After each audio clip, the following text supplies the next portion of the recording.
This is Doves at the Window. Ooh, ah, hoo, hoo, hoo. There was a dove at the window. Amanda hated to hear that low, sad call. It made her think of her brothers, here and gone, always moving, never together, on opposite sides in this terrible war. Amanda lived with her family in Cherry Creek Valley in Sparta. It was she and her sister Mary and her two brothers, Jackson and Lafayette. And together, those young people, all in their 20s, helped their father, Curtis McDowell, run the family farm and also run Cumberland Institute, which was a boarding school for young gentlemen. When the Civil War began, Amanda made a Union flag by hand, and her father hung it and let it fly over the school.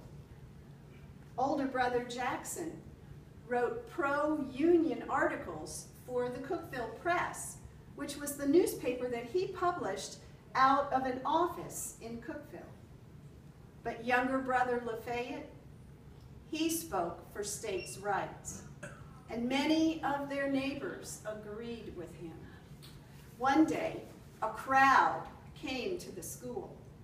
They pulled down the flag, and they tore it to pieces and stomped it into the mud. "This is what we think of your father's flag," they said. Soon after that, younger brother Lafayette enlisted in Colonel Stanton's Confederate regiment, and he marched away. Mary and Amanda helped their father giving lectures at the school, and they also worked on the farm. They tended the chickens and the vegetable garden. They cooked and they washed, and they sewed clothes for their brothers. With the pieces of the torn up quilt, the torn up flag, they made two quilts, one blue and one red. Ooh-ah, hoo, hoo, hoo. The brothers came and went like doves at the window.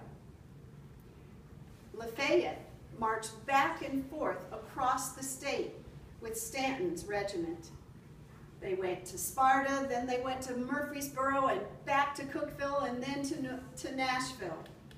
But whenever there was no officer on duty, Lafayette and the other soldiers would break for home, and they would spend a couple of days with their families.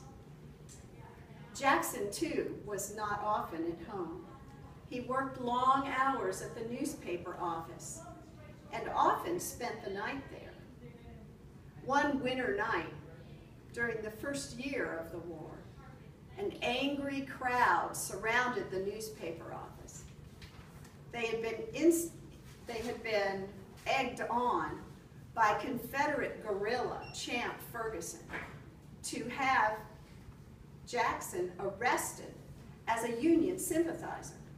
But Jackson put on his own overcoat and hat and escaped, disguised as himself.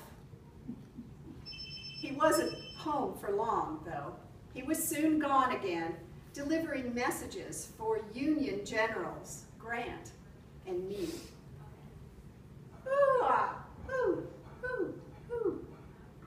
The war ground on, and the doves appeared at the window, reminding Mary and Amanda of the sorrows they might still suffer. But then one day in April, the war was over, and the brothers were reunited with their sisters. And together, they lived happily for many years in Cherry Creek Valley with the families that they themselves founded. The doves, at last, came home for good. And that is the story of Doves at the Window.